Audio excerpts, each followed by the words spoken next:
Well, this is going to be my first video where I have sound and all that stuff that's relevant that I upload to YouTube that showcases me drawing. Now, this is me drawing my own personal original character, Ophelia, from Vamps Like Us, which is a lesbian erotica story, comic book as well, that I am in the making of. I was showing you the marker earlier. I believe that is Tender Pink, I think it is. It's one of my Copic markers, and I'm using the chisels tip. I really do like the design here of the little sweater dress I gave her. I really want that sweater dress. So for those of you who don't follow me on Instagram or Tumblr or whatever, just so you know, Ophelia, which is this character, is a trans woman of color. She is black and I believe Korean is what I chose. She was East Asian, but I don't have my notebook with me at this current moment, and she is a femme lesbian trans woman. And why it's important is, well, because these are just the things that make her who she is, one, and two, the trans part I believe is very important considering the fact that I'm a trans person and I love to see trans people in the media and I love to see them grow and have love and things like this, which is something she does. She goes through hard times and she learns more about herself and things like that. It's a little weird, writing, lesbian erotica as a man. But, it's something I used to do all the time as a kid, and that was part of how I sorted through a lot of different, parts of my own personal sexuality. Oh, that little white marker there is not actually a white marker. It is just a color blender, and I just use it to help fix my mistakes with the markers.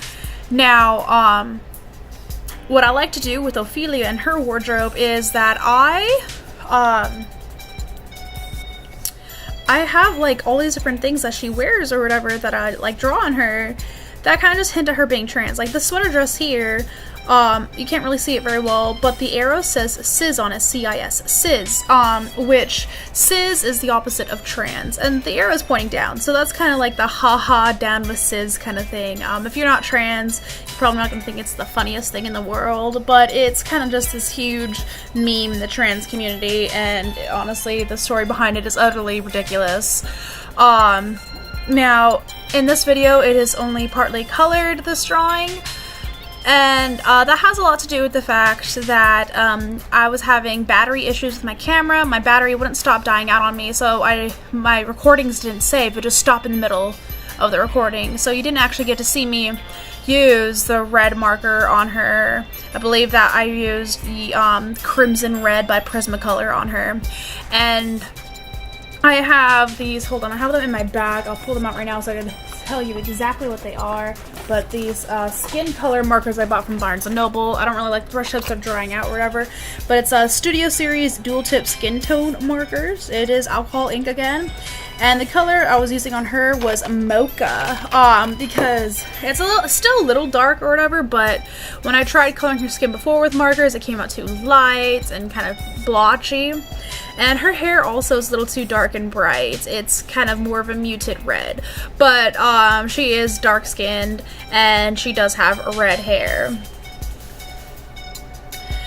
Now, I'm really getting into coloring here. So something about Vamps Like Us is, yes, again, it is an adult comic and it is about lesbians. But let me kind of just go on to the premise of this. There may or may not be spoilers here. I'm not really sure. I'm not too far into the writing of this, honestly.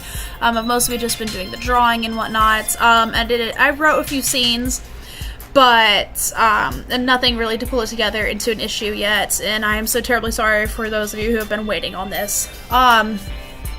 So Vamps Like Us is about Ophelia.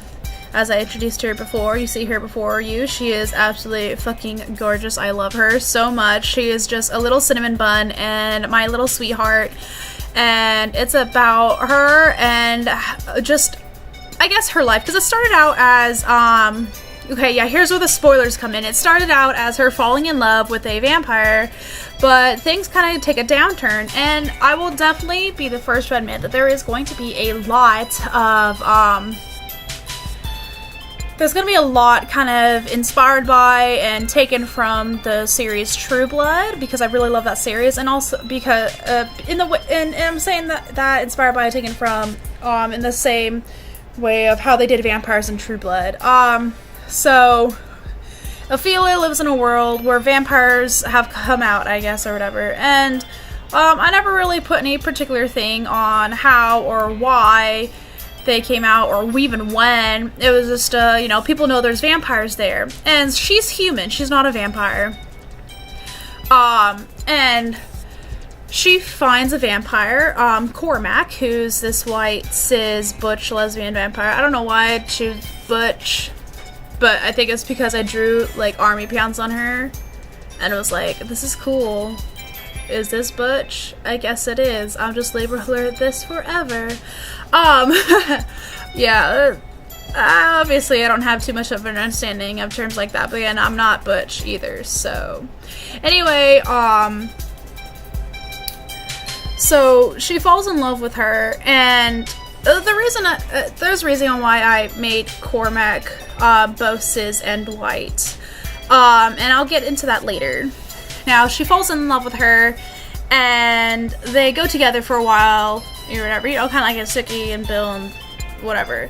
And of course, the vampire stuff kind of people give her a hard time for it. They're already giving her a hard time for being a trans woman of color and a lesbian, all this stuff.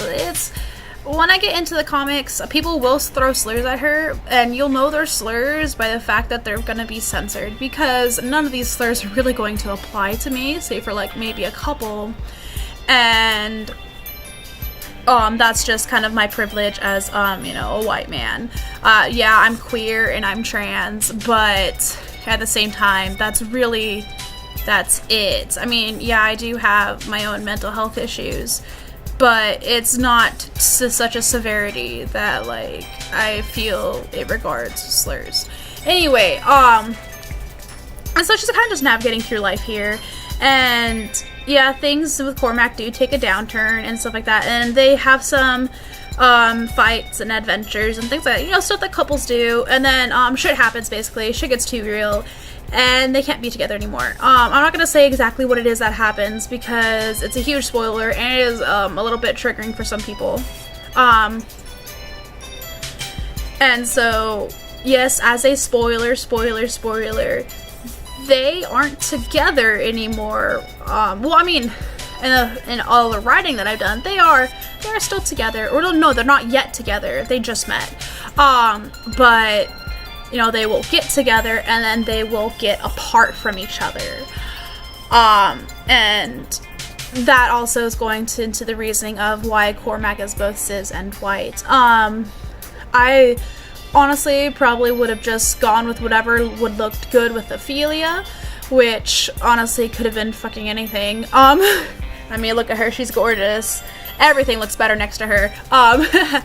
But I intentionally made Cormac cis and white so as not to put any negative impact or views or anything like that on marginalized groups and minorities. Yes, Cormac is, you know, sapphic, as is Ophelia, but that's really it. That's all Cormac feels other than being a vampire. Cormac is kind of a monster, and I don't mean that because she's a vampire, I mean because it has a lot to do with why they won't be together anymore by the end of the thing. Now, I will say that I'll probably be like Marvel and I'll showcase my characters and all my stuff. So you may or may not see Ophelia kind of in the background of Boys Love Boys or something like that, just chilling. Or maybe she'll be one of the characters' friends or something. I'm not really sure. Now, I wanted to get back into the art over here. I wanted to go ahead and point something out. Originally, I don't remember my original color scheme for this outfit because this drawing was actually done over a year ago. About a year ago, actually. And this right here is just something I had copied with my printer onto some cardstock so I can color it with marker. And this is part of me preparing for my booth at MonsterCon, which is my first ever artist booth. Now, so I wasn't really sure what to go with the color scheme here, but I was kind of sitting there and I was like, hey, you know what? Transtastic outfit needs a transtastic color scheme. Originally her socks were going to be white, but you'll see later on that I do color them blue. And that's because there's a white background. That's really it. But yeah, I kind of stuck with, you know, pastel pink and pastel blue because those are part of the trans colors. And for those of you who know anything about my podcast, Shit Sebastian Says, you'll notice, or maybe you've heard me talk about how the coloring for that is also the trans colors.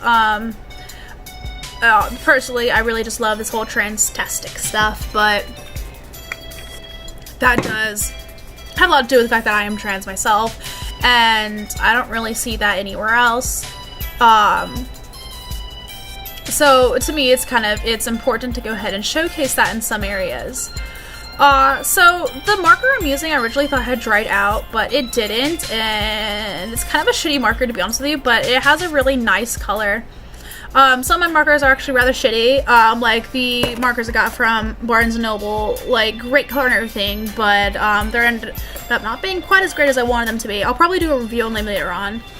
So far my best markers are going to have to be Prismacolor and Copic, but these are again professional, widely acclaimed art markers. Like, these are for people like me who do art as not just their passion, but as their career. Yes, I do have a day job. I am a cosplay server.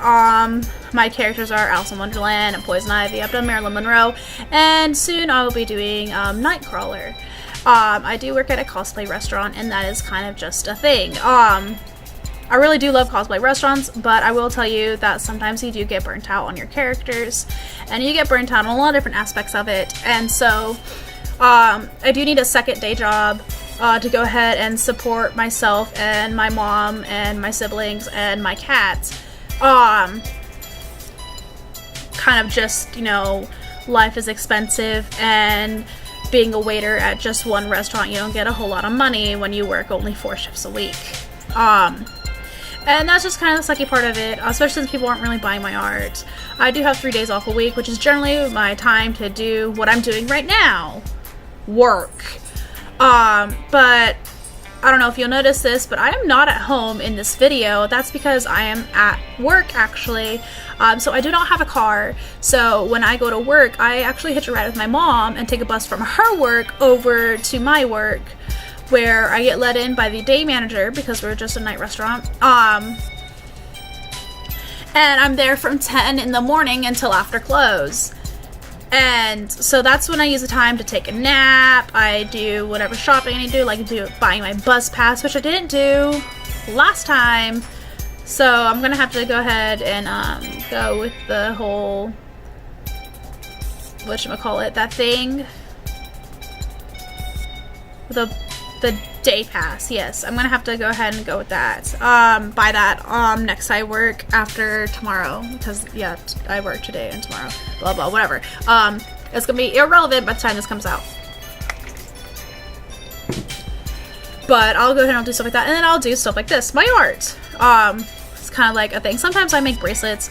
I did think about making bracelets and selling them as part of my booth, but honestly that's a lot of bracelets, and I don't really have enough time or thread or anything like that to do it, and that's perfectly okay. So anyway, I'll probably just go ahead and stop with the narration right now. I mean, you're not really gonna see much. This right here is just really just the ending of the recording of the video. I'm just gonna be coloring the stockings and everything. I don't really know what brand of marker I'm using right now, but it's not the best. I got it from Michael's. I mean, I got almost shit from Michael's, but like, I don't know what's with this one. I wish I did have that color though in other markers though, and I do need some better skin tone markers and a wider variety of them, honestly. It's funny because one of my skin tone markers is literally labeled white skin, and I find that the fucking most hilarious thing in the world. Anyway, stay queer, folks.